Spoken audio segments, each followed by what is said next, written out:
Primeiramente, boa tarde a todos. Eu estou muito honrada de poder estar aqui essa tarde, em que a destinação principal é homenagear o nosso querido professor Elson, na sua trajetória científica, mas, acima de tudo, humana, uma vez que abriu a porta do seu laboratório para diversas pessoas que aqui se encontram, e eu costumo dizer, deixamos o legado positivo quando assim nos comportamos, porque dentro desse cenário eu também entrei como convidada e imediatamente, numa gentileza, numa delicadeza, ele nos abordou de tal maneira que pudéssemos somar os nossos conhecimentos. E eu estou muito honrada de poder fazer parte desse dia em que a homenagem é para ele. A homenagem também deve ser dada aos fungos, porque se não fossem os fungos eu não estaria aqui hoje. Então eu acho que todo mundo reverencia aquilo que pode ser o instrumento de sobrevivência. Eu sobrevivo por conta dos fungos que estão aí, né, em diversos cenários, e eu vou contar um pouquinho desse cenário para vocês, procurando trazer de tal forma um incentivo para que quem esteja aqui nessa sala hoje, geralmente cientistas da área de materiais, que possamos fazer algum trabalho, né, somado de esforços e competências. Foi-me pedido que eu dissesse um pouco a respeito da nossa linha de atuação no cenário da apresentação do meu laboratório, da Faculdade de Medicina de São José do Rio Preto. Eu costumo dizer que a angústia de quem vive um hospital e que atende, preferencialmente, uma demanda de pacientes que vêm sem recursos financeiros. Então, a maioria que chega ali vem para um atendimento SUS e que tem, em diversas condições clínicas, doenças causadas por fungos. Fungos que são patógenos primários, fungos que são organismos oportunistas, e, muitas vezes, os recursos terapêuticos ou profiláticos não são 100% efetivos, e nós acabamos perdendo elos afetivos, arrimos de família, por conta de uma infecção fúngica que se estabelece simplesmente porque respiramos um ar contaminado por partículas fúngicas. Então, esse cenário nos angustia muito, e o nosso laboratório, então, tem como principal objetivo buscar recursos que possam controlar as infecções causadas por esses organismos. E, a semelhança do que o professor Banhato disse, se preocupa de modo muito intenso no mecanismo de resistência que as bactérias apresentam, hoje também os fungos estão ganhando impacto infelizmente, nessa realidade, em que não há, muitas vezes, droga disponível para conduzir o tratamento de infecções causadas por esses fungos, que já nascem resistentes, ou que, eventualmente, sejam eles novos fungos que se modificam fenotipicamente e que não respondem mais satisfatoriamente a essas drogas que estão comercialmente disponíveis. Então, nesse cenário, nosso laboratório ele vai desde estudos de epidemiologia, em que nós investigamos a correlação de fungos com diferentes origens, ou de presença na água, no ar, nos alimentos, e que possam estar associados com o quadro de responsabilidade de infecção humana e em animais, porque também estão sendo vítimas deveras de infecções causadas por esses organismos. Detecção de surto através de recursos da biologia molecular, desde técnica básica de sequenciamento, de PCR, até sequenciamento de genes em que nós podemos conhecer não somente a expressão desses genes que possam estar relacionados ao fenótipo de suscetibilidade antimicrobiana ou fenótipo de virulência, que podem ser trabalhados de modo na sequência com novas drogas e com outros alvos de controle desses micro-organismos. Estudo de virulência in vitro e in vivo. Então, hoje nós temos, diferente do professor que mata rato, nós muitas vezes estamos matando larvas de borboletas, alguns peixes, né, que são usados, crustáceos, na realidade, que estão utilizados na alimentação de peixes, que estão hoje sendo usados como modelo vivo de experimentação. E que eu também vou queimar no fogo de inferno, certamente, com o professor. No mecanismo de resistência antimicrobiana, de análise desde fenotípica e genotípica, uma vez que, muitas vezes, os micro-organismos são portadores de genes que codifiquem padrões de resistência às drogas, mas que outras situações podem bloquear esses genes, eles não sendo expressos, eles passam a ter um outro comportamento mais suscetível às drogas disponíveis comerciais. Eu acabo de voltar de um evento em que eu fiquei agora pensando, durante a tarde de hoje, nós aqui estamos pensando o bastidor do lado de cá, os recursos materiais, os métodos fotodinâmicos de controle, e do lado de lá, todo um grupo, uma comunidade internacional estudando a própria atividade biológica dos fungos, no seu estresse metabólico, e tentando monitorar aquilo que nós oferecemos para eles e que eles nos respondem de modo diferente, muitas vezes mudando até a estruturação de parede celular, constituindo com pigmentos melanínicos, dando maior resistência. Então, eles também, enquanto nós estamos trabalhando do lado de cá, eles também estão fazendo algum serviço do lado de cá, do lado de lá, para manterem-se vivos. E esse é um trabalho muito árduo de todos nós. No campo da sorologia, investigação sorológica, hoje, conhecendo os componentes de estrutura, tanto da própria parede, membrana citoplasmática dos organismos fúngicos, nós usamos esses materiais como formas diagnósticas e até de prognóstico das doenças causadas por fungos. Então, nós fazemos tanto exames de buscas dos antígenos circulantes quanto de anticorpos que estejam relacionados a esses fungos.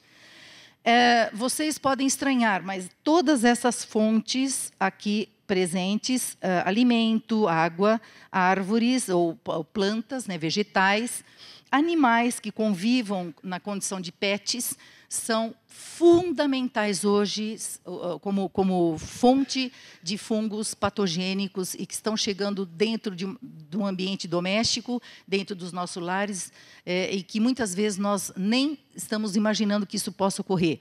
Então, por exemplo, fezes de psitacídeos e que nós levamos para dentro de casa uma calopsita. Por favor, não entendam que estamos contra calopsitas, nem contra outras aves, canário belga, enfim, mas são aves que estão trazendo fungos patogênicos para dentro do ambiente doméstico, e nós beijamos a boquinha dos passarinhos quando chegamos em casa, porque gostamos dos animais, e estamos sendo colocados em risco de doenças fúngicas intratáveis.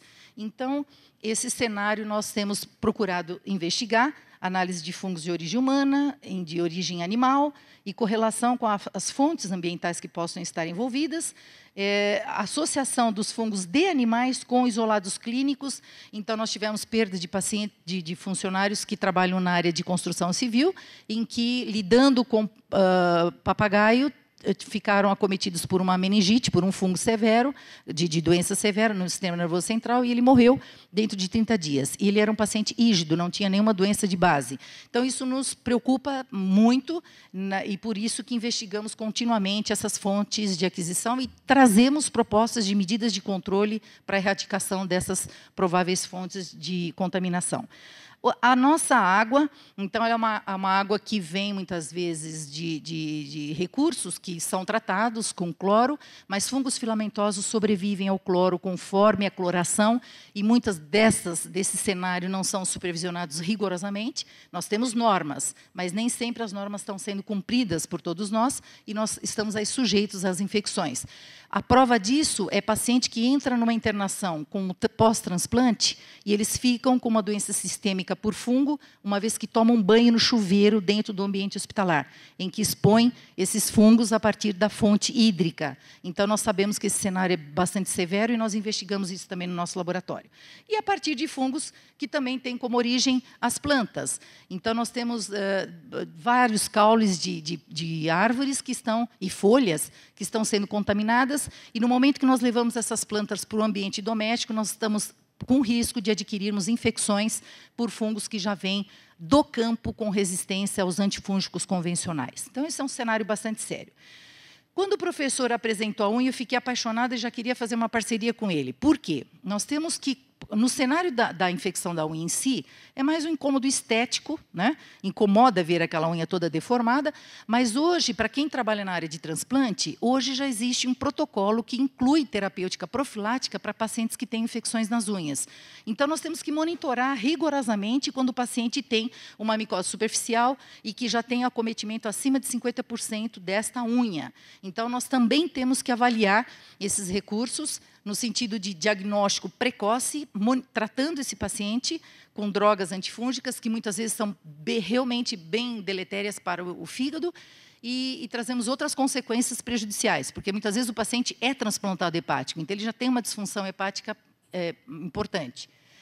Esses nanocompósitos aparecem no cenário do meu laboratório, e eu não conhecia nada sobre isso, fui participar de uma banca, uma época, e o professor fez questão de me convidar, Diogo Volante, que já é filho do doutor Elson, e eu fico, então, feliz de saber que estamos fazendo a carreira, né, de pessoas que receberam dele a excelente instrução de vida, por isso que seguiram essa área, e estamos trabalhando com fungos que, inerentemente, já vêm com um perfil de resistência antimicrobiana e que são causa de infecções de unhas e que, portanto, não tem nenhuma terapêutica satisfatória para a condução dessa infecção. A fotodinâmica, sim, aparece hoje como alternativa, até recente, fizemos parte de um congresso dentro da dermatologia, e esses recursos são espetaculares, sim. No entanto, é uma realidade que, muitas vezes, para muitos pacientes que vêm do SUS, não tem financeiramente a possibilidade de tratar. Então, ele estava dizendo a respeito de alguns hospitais que disponibilizam a terapêutica, e isso é um recurso que vai chegar de modo facilitado daqui a pouco, mas ainda são caros para a maioria daqueles que têm infecções nesse cenário. O ozônio, o professor mencionou também, eu fiquei apaixonada, quando, então, trabalhando com uma patente italiana, ela tem uma propriedade, é um óleo, né, que é enriquecido com 30% de ozônio, e para quem tem uma infecção na unha e que não possa fazer tratamento por via sistêmica porque tem problema hepático, então aquilo topicamente, ao tocar nas unhas, ele tem uma perfusão facilitada pela questão do óleo e traz, como carreando, né, essa própria estrutura molecular, o ozônio para dentro da unha, e ele mata por ação oxidante, e os organismos fúngicos são ali eliminados. Então, fizemos um estudo dentro do nosso laboratório, continuamos fazendo, mas nos despertou a atenção para trabalhar com esse ozônio, e que muitas vezes é contraditório no sentido da equipe médica ser não tão facilitadora de abrir as portas para que a gente pudesse trabalhar com terapia antimicrobiana, utilizando não somente o óleo, mas a água ozonizada contra agentes infecciosos. Pé diabético com feridas, enfim, todos esses pacientes sofrem por lesões superficiais e, às vezes, acometendo áreas sistêmicas, e com o ozônio teríamos realmente o recurso facilitado de cura dessas infecções. Então, está aqui a nossa experiência, e, a partir dela, saímos publicando um trabalho que, teoricamente, com leveduras multiresistentes, e ele, mesmo assim, não escolheu seletivamente o que era sensível e resistente e trazia um resultado bastante satisfatório na condução terapêutica contra esses fungos que eram agentes etiológicos de onicomicose. Aí aparecem empresas que estão disponíveis a trabalharem com a parte de laboratórios, no sentido de investigarem as propriedades antimicrobianas dos seus produtos, e aí abrimos, então, a oportunidade de trabalhar com resina de aparelho ortodôntico e monitorando aí o controle de contaminação e formação de biofilme por fungos, através do tratamento com água ozonizada. E isso aí garantiu um trabalho interessante de incorporar as resinas num aparelhinho simples, que até de modo doméstico levasse o paciente para dentro de casa, e por usar aparelho ortodôntico que tem um protocolo de higiene, muitas vezes dependente de produto químico, aqui não tem resíduo químico nenhum. Então, ele mergulha a sua resina, o seu aparelho dentro da água, e essa resina, dentro de 30 minutos, ela já está isenta de qualquer forma de vida microbiana, na concentração em que nós usamos que fizemos os nossos ensaios dentro do nosso laboratório. Então, para controle de biofilme, isso foi satisfatório, eliminando os fungos de forma viva. Eles estavam muitas vezes estruturados na superfície da resina, mas não tinham viabilidade. Na mesma sequência, começamos a trabalhar com o ar ozonizado, no controle de fungos que estejam presentes no ar. É um aparelho como se fosse um ventilador, em que há uma descarga elétrica sobre o oxigênio atmosférico, é formado o ozônio, e aquele ozônio é direcionado para paredes, bancadas, chão, em qualquer ambiente que queiramos lidar e que temos o rigor microbiológico, que não podemos ter contaminação microbiana. Isso para salas cirúrgicas, centros de UTI, centros cirúrgicos dentro do hospital, foram utilizados nos nossos ensaios, e comprovamos que somente os que estão em amarelo é que não tiveram, porque não tinham já, a carga microbiana já era pequena, então não teve valor muito expressivo, mas todas as outras áreas de chão, bancada, parede e ar tiveram redução significante da presença desses fungos no ambiente em que os testes foram conduzidos.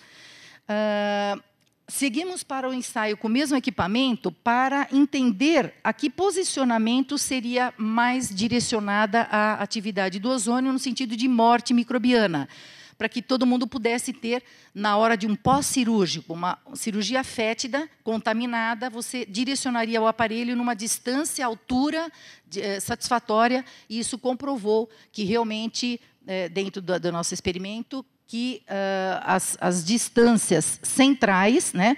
Então, aqui eu tenho a unidade formadora de colônia original, então, 4.200 unidades formadoras de colônia, de fungo, e a partir de 30 centímetros, 1 metro e 2 metros, nós contávamos, né, em 3 posicionamentos diferentes em que o aparelho foi colocado, e com redução significante para algumas dessas áreas, então, mostrando que direcionamento central, na posição direcionada do equipamento de 30 centímetros, de 1 metro, ela teria um resultado mais satisfatório. Então, isso também conduziu a uma prática importante, porque isso já foi levado para centro cirúrgico, e nós conseguimos fazer uma descontaminação ambiental com alta eficiência dentro desse cenário de controle microbiano. Por contingência de estarmos trabalhando com moléculas novas de ação fungicida, aparece uma empresa com um produto novo, com uma ativação de um quaternário de amânio de terceira geração, incorporado com ativadores outros, que é um segredo de indústria, obviamente, aqui, e que foi avaliado dentro do cenário hospitalar para superfície de mesas, acessórias, estativa, tudo onde a equipe médica trabalha. E esse produto foi comparado, ele é um derivado do óleo de coco, potencializado, e ele mostra efetiva atividade depois de 10 minutos de contato com a superfície em que ela foi tratada. Então, isso é muito bom, porque uma limpeza chamada concorrente, que é quando então o paciente ainda faz uso do ambiente hospitalar, tem que ser muito rápida a erradicação microbiana. E esse produto, com 10 minutos, ele mostrou eliminar toda e qualquer forma de vida microbiana, quase que com uma ação esterilizante. Toda essa avaliação feita por 2 tempos, antes do produto e após o produto, e a gente viu que realmente foi efetivo e também entrou na nossa linha de trabalho.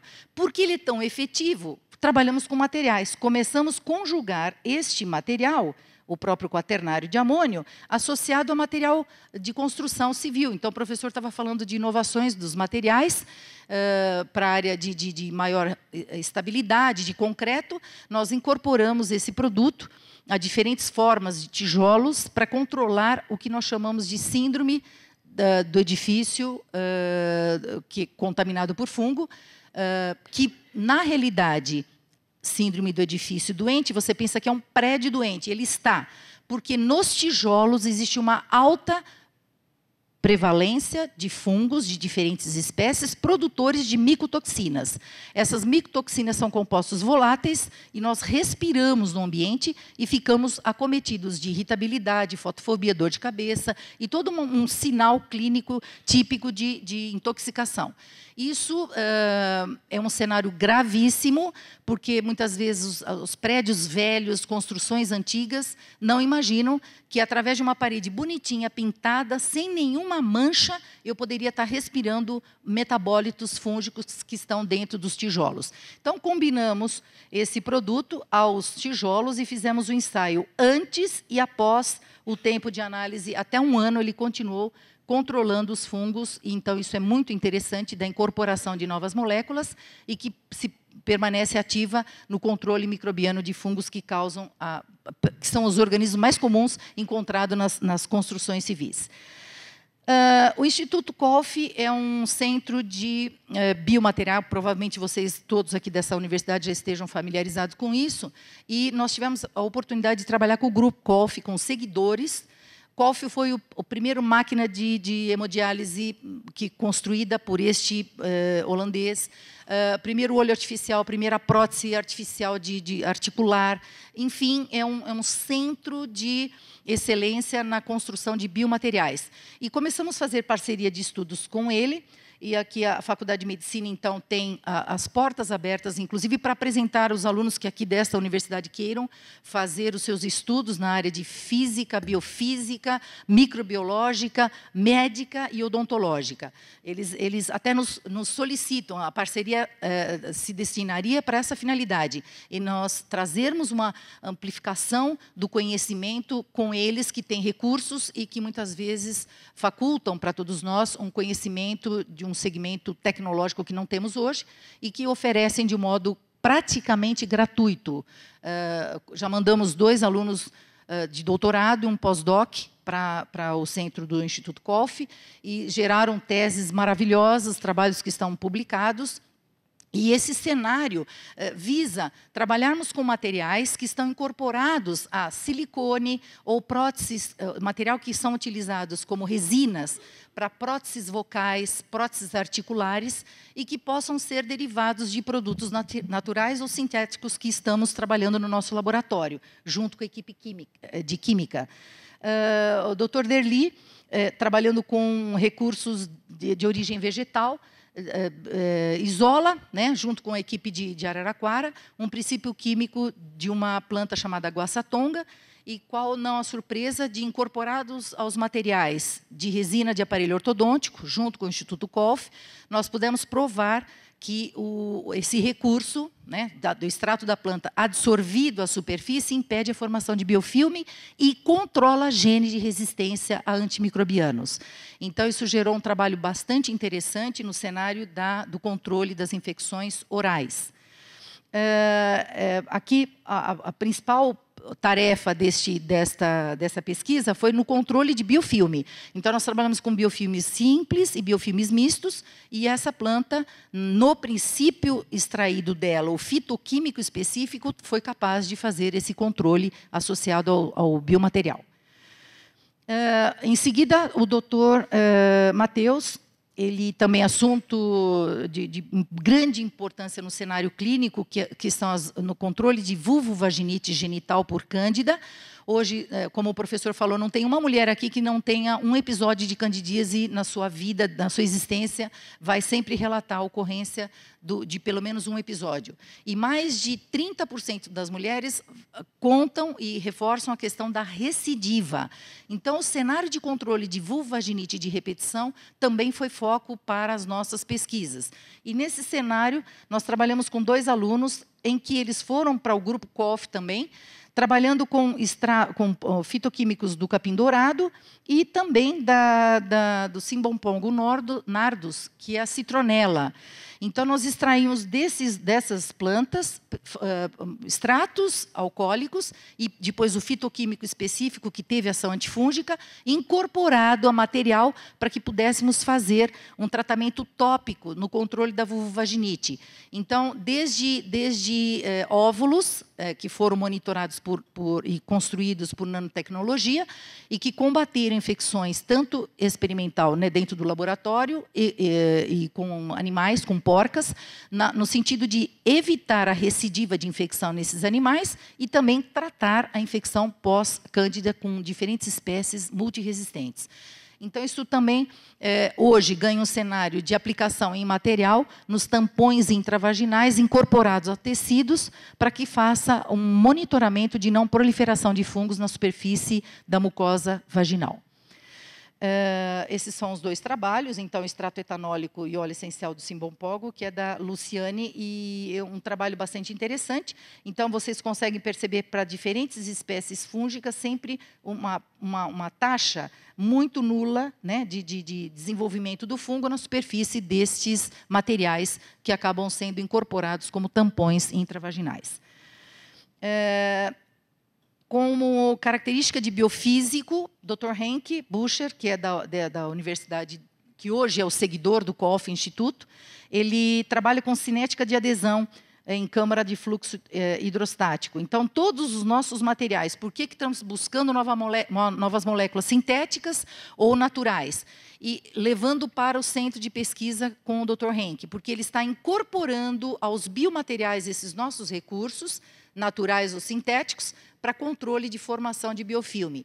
E alguém estava falando não somente da questão da superfície dos materiais, que muda a propriedade dele de toda a ordem fisiológica e enfim, esses materiais também, na maneira como eles são incorporados, eles mostram, nos estudos que estamos fazendo em conjunto com o Dr. Henk, que conforme a fixação e a incidência da prótese dentro do paciente, eu tenho possibilidade de controlar a infecção e formação de biofilme. Então, o posicionamento dos materiais na sua superfície controlada por esses recursos que estão sendo incorporados como adsorventes, né, à superfície dos biomateriais, estão provando que realmente os fungos não conseguem se desenvolver naquela forma. Então, a estruturação da superfície realmente faculta um controle microbiano quase que natural no momento em que estamos estudando esses novos materiais. Para finalizar, nós temos um aprovado e ganhamos um PIP fase 1 e agora submetemos fase 2, no desenvolvimento de biosensores para detecção de micro-organismos em ambiente hospitalar. Então, em algum momento da vida, desde que nós tenhamos nascido, nós vamos entrar num cenário hospitalar. Difícil a pessoa que fala que nasceu em casa. Hoje, é muito mais comum quem tenha nascido no hospital. E até o final da nossa vida, em algum momento, nós vamos entrar nesse cenário do hospital e todo mundo tem pânico de pensar no ambiente hospitalar. E deve ter, porque a cada nicho deste ambiente, nós temos o risco de permanência de micro-organismos em qualquer que seja a superfície. Superfície das mesas, da cama, no colchão.